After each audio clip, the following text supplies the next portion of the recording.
Hi guys, maganda at pinagpalang araw po sa ating lahat and welcome back to my channel.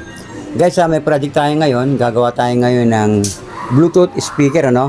At ito na yung mga plywood na ating kinat na bubuuin nating box para sa kanyang Bluetooth speaker.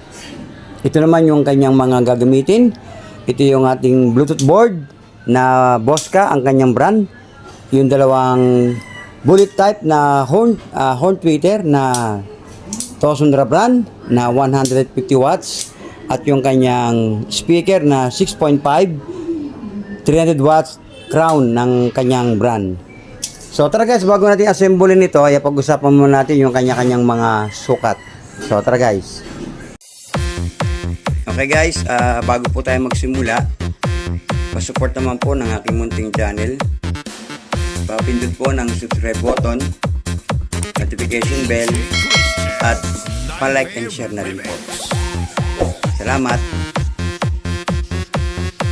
Okay guys, pag-usapan natin itong kanyang front at yung kanyang backboard. So dito yung dalawang speaker, ito yung dalawang tweeter, at dito yung Bluetooth board. Okay guys, ito yung kanyang mga sukat. Itong kanyang lapad guys, mula rin sa itaas hanggang sa ibaba ay 8 and 3/4, at yung kanya namang haba ay 24 inches or 2 feet. Front and backboard na yun, ano? Yung ating namang pang itaas at pang ibaba ay ganoon din, 2 feet din by 8 and 3/4. At yung kanya namang siding 8 and 3/4 by 10 and 1/4. So guys, ang posisyon nito ay pahiga, ano? Ganito yan, no? So, ganyan yung kanyang posisyon, unlike dun sa mga naunang ginawa natin na nakapatayo.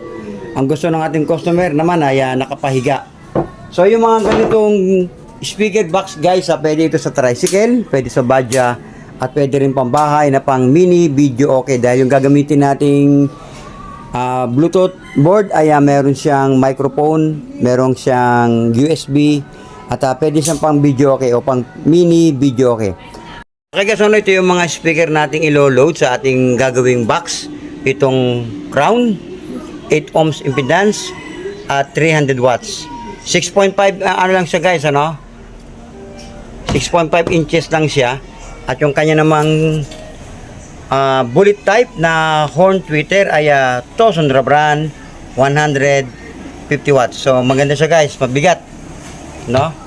Bagaman maliit pero mabigat. At yung kanya namang gagamiting Bluetooth board, so ito guys, marami itong nabibili sa Shopee at sa Lazada o maging sa TikTok, ano. Kaya pala guys, yung sukat ng butas ng ating horn tweeter ay ito yung ginamit natin, ano.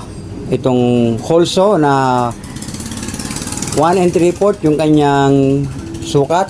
So ito yung kanyang horn tweeter, napakaliit, ano. Bali ganito siya, oh.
So, ito na siya guys, ano? Tapos na siya.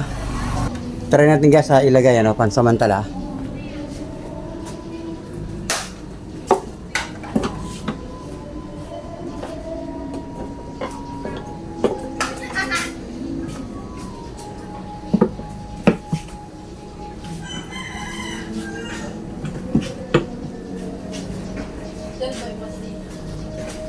So, ayan guys, ano?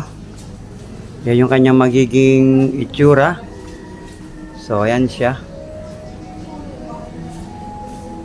So, tara guys, tuloy-tuloy natin. Kakabit ko na.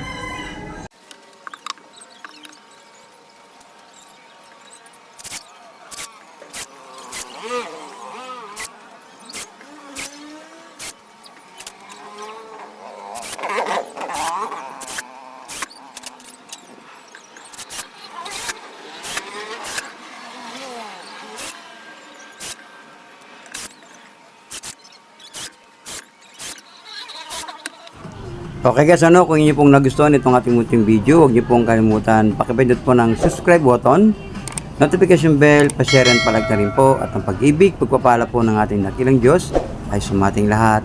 Maraming salamat po.